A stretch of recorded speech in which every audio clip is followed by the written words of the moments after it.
I wasn't supposed to be there that late. I knew that. I've worked the overnight stock shift at Porter's Market for 3 months now, and the one rule everyone warns you about is, don't go into aisle 13 after midnight. I thought it was just a joke, some hazing ritual for new hires. I laughed it off. I don't believe in ghost stories, but maybe I should have. That night, I was alone. The store manager, Dale, had called out sick, and my coworker Sarah left early because her kid wasn't feeling well. That left me with the graveyard shift. The market always felt too big at night, the aisles stretching into shadows despite the overhead fluorescence. I tried to focus on my work, wheeling a cart loaded with cereal boxes into aisle 5. By 12:15, the store was completely silent, except for the hum of the freezer cases and the occasional creak of the shelves settling. I took a quick break, sipping lukewarm coffee from the break room thermos before heading back out. That's when I noticed the cart. It wasn't mine. It stood in the middle of the main aisle, facing toward aisle 13. I swear it hadn't been there before. It was one of those older carts with a chipped handle, the kind we'd retired months ago. The basket was empty except for a single box of oatmeal, the generic store brand that we stopped stocking weeks ago. "Hello?" I called, my voice echoing off the shelves. No response. I walked over to the cart, my shoes squeaking against the polished floor. A faint smell hit me, something sweet and sour, like rotting fruit. It seemed to waft from the direction of aisle 13. I didn't want to look, but I couldn't stop myself. I left the cart and turned into the forbidden aisle. At first, it seemed normal. The shelves were lined with cleaning supplies, the same as always. But halfway down, I noticed something strange. The floor was wet. Not just a spill. This was a puddle, dark and still, stretching across the tile. It didn't smell like bleach or detergent. It smelled metallic, like rust. I knelt down, running my hand just above the surface. The puddle rippled, but I hadn't touched it. A chill ran through me as I stood up quickly, my chest tight. Then I heard the sound, a faint tapping, like fingernails drumming on glass. It was coming from the shelves. I leaned closer, peering between rows of spray bottles and scouring pads. Something shifted in the shadows. I froze, squinting to make out what it was. At first, I thought it was just a misplaced mannequin, one of those promo displays we sometimes put up. But its proportions were really messed up. Too tall, arms too thin. Its head tilted toward me, though I hadn't seen it move. My breath hitched as I stepped back, knocking over a bottle of cleaner. It hit the floor with a thud, and that's when the lights flickered. The entire aisle blinked in and out of darkness, and in that split-second strobe, the thing moved. 1 second, it was still by the shelf. The next, it was closer. I turned and ran. I don't remember much about how I got back to the main aisle. My legs carried me on instinct, the squeak of my sneakers and the pounding of my heartbeat blending into one frantic rhythm. When I reached the break room, I slammed the door shut and pressed my back against it. The air felt heavier in there, thick and stifling. The hum of the freezer cases was louder now, vibrating through the walls. I fumbled for my phone, but when I pulled it out, the screen was black, dead. And then, as I stood there trembling, I heard it again. The tapping. It was on the other side of the door. I couldn't breathe. I gripped the doorknob, holding it steady as the tapping turned into scratching, long, deliberate drags of nails against wood. I squeezed my eyes shut, trying to block it out, but then I heard something worse. My name. It came as a whisper, soft but unmistakable. Tom. My blood ran cold. No one else was here. No one alive, at least. I don't know how long I stayed there, frozen against the door. Minutes? Hours? The scratching stopped, but the silence felt worse. Eventually, I forced myself to open the door. The aisle was empty. The puddle was gone. I grabbed my coat and left the store, not even bothering to clock out. I drove home with shaking hands and didn't sleep for 2 days. When I finally worked up the courage to tell Dale about it, he didn't laugh. "You went into aisle 13, didn't you?" I nodded. He sighed, rubbing his temples. "You're not the first." I didn't ask what he meant. I don't want to know. All I know is I quit the next day.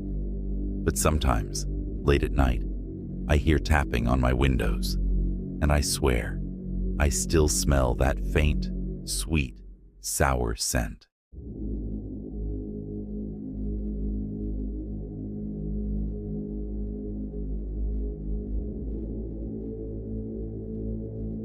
I never liked going out alone, especially after everything I'd been through. My anxiety made simple tasks feel like impossible hurdles, but I'd run out of essentials and had no choice. I decided to go to Stop and Shop. I was just so desperate to get some basics, so I pulled into the lot and forced myself to take a deep breath. I stepped inside, hoping the fluorescent lights and the sterile, comforting scent of packaged food would calm me. I quickly grabbed a cart and started pushing it through the aisles, trying to focus on my list. My mind wandered, and I tried not to let the panic creep in. I had a feeling that something wasn't right, though. You know how you can feel when someone's watching you? I turned the corner by the dairy section, and that's when I saw him. A man, maybe in his late 40s, scruffy and disheveled, standing by the yogurt. He looked at me for a moment, and when I glanced away, I could feel his gaze lingering. My heart skipped a beat. "Hey there," he said, his voice grating and too loud for the quiet hum of the store. I forced a smile, nodded politely, and tried to move away, but he took a step closer. "How you doing today?" he asked, way too casually. He smelled like cigarettes and something sour, like sweat.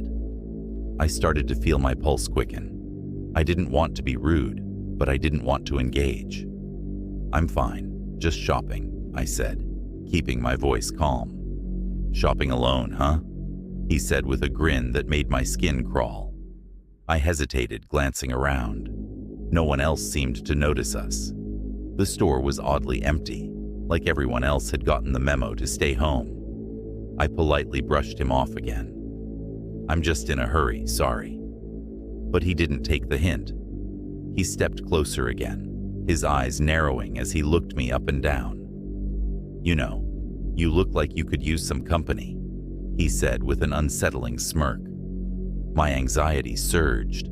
I wanted to scream, but I didn't know how to make him leave. I tried moving to the next aisle, hoping he would just back off, but he followed. "Hey, I'm talking to you," he called out, his voice rising. "You think you're too good for me or something?" I swallowed hard, feeling the panic rise in my chest. I knew I couldn't let him intimidate me, but it was so hard. I gripped the cart, trying to steady myself. "Please," I said, my voice shaking. "I'm not interested. Can you just leave me alone?" He didn't stop. He kept walking beside me, his footsteps too loud in the empty store. "You don't get to just walk away from me like that," he said, his tone suddenly cold and threatening. "You think I'll just forget you? I'll show you what happens to girls like you." A chill ran down my spine. He was getting closer now, almost at my side, and I could feel his breath on my neck. "I'll kill you," he hissed, low enough that I wasn't sure if anyone else could hear. "I'll kill you and watch you bleed." I froze. My body went numb with fear, my legs unable to move. I don't know how long I stood there, paralyzed, but when I finally snapped out of it, I bolted. I didn't even grab the rest of my groceries. I just ran, pushing the cart wildly, nearly knocking into displays. I could hear his footsteps behind me, but I didn't dare look back. I made it out of the store and into my car, heart racing, hands shaking so badly I could barely hold the steering wheel. I drove home in a daze, terrified. I locked every door and shut all the blinds. I just wanted to feel safe again. But I couldn't shake the feeling that he was still out there. That night, after I got out of the shower, I was standing in my bedroom, toweling off, when I saw something in the corner of my eye. I froze. A figure, standing just outside my window. My breath caught in my throat as I looked closer, my blood running cold. It was him, that man from the store. His face was pressed against the glass, his eyes wide, fixed on me like he'd been waiting there forever. I staggered back, stumbling to the door, but when I looked again, he was gone. I rushed to the window, but there was no sign of him. Still, my heart pounded, my body shaking uncontrollably. I don't know how long he'd been there, but the terror didn't leave. I kept expecting him to be standing there again, or worse, to find him inside my house. It's been days since that night, but I know he's still watching me. Every creak of the floorboard, every shadow at the window, I'm always looking over my shoulder, expecting him to show up. And I can't escape the feeling that he's just waiting for the right moment to make his move. I don't go out alone anymore, no matter what. I don't feel safe anywhere. I don't know what's worse, the fact that he's stalking me, or the fact that I'm terrified to leave my own home. I'm in the process of trying to move out. This has been terrifying, and I can't stop looking over my shoulder. I pray to God this all comes to an end.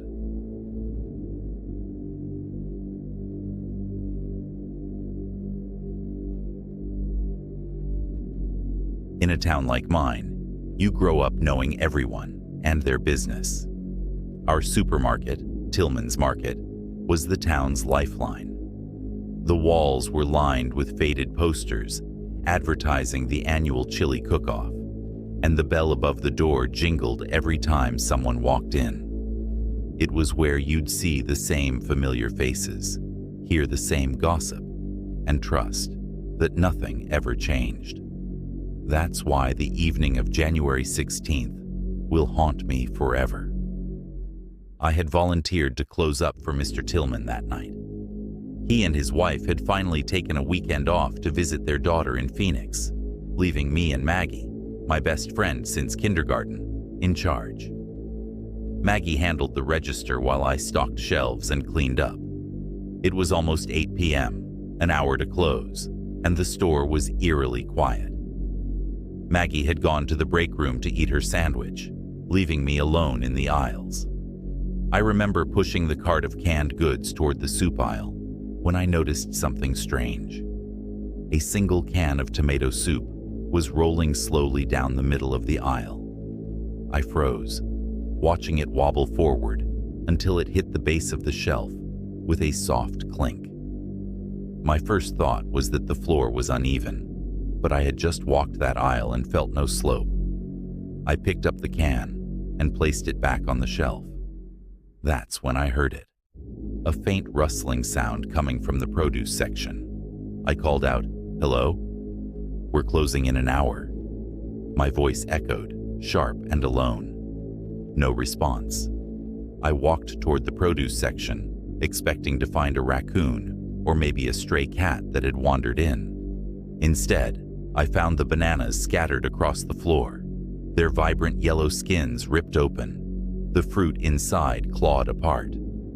The rustling continued, but now it was closer, moving toward the dairy aisle. I should have gone back to the break room to get Maggie, but something about that sound held me captive. I grabbed a mop from the janitor's closet and inched my way toward the back of the store. My footsteps were painfully loud on the linoleum, each one announcing my presence to whoever or whatever was back there. As I rounded the corner into the dairy aisle, I saw him, a man.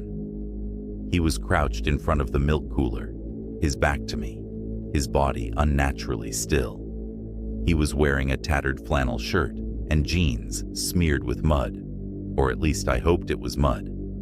His greasy hair hung in matted clumps, and his breathing was shallow but erratic, like he was trying to keep quiet. "Sir?" My voice cracked.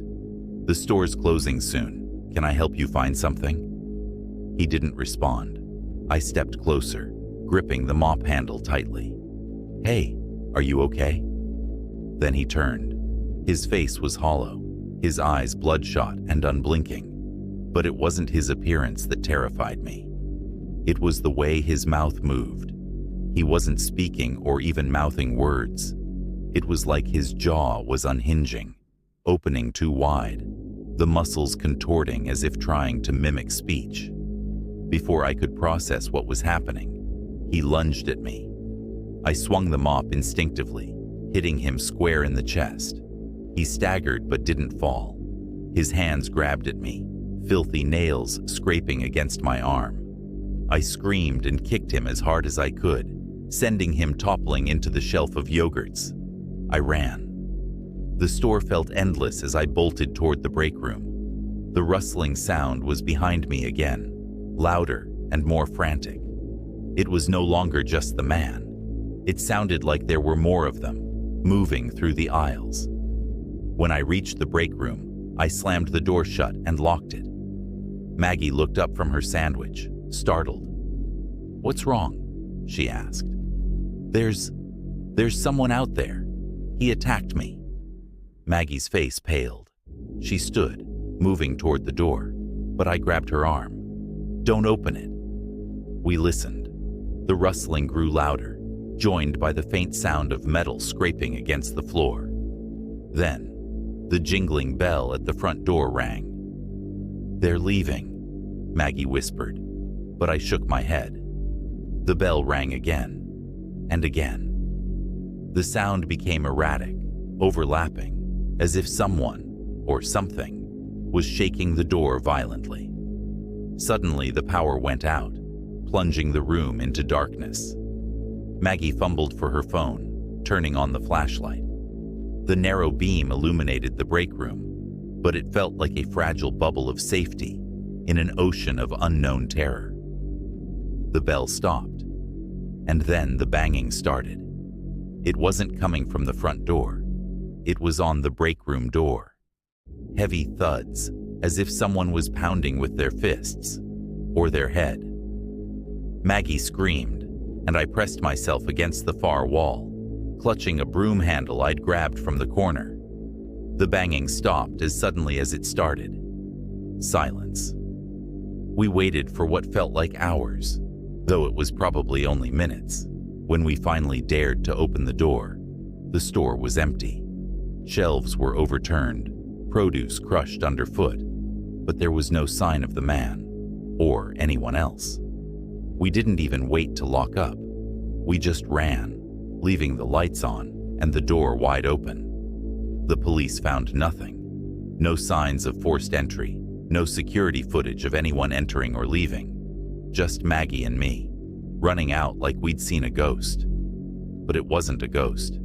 It felt very sinister, though. I still work at Tillmans Market, though I never volunteer for the night shift anymore. Some nights, when I'm closing up, I swear I hear the faint rustling again. I never investigate.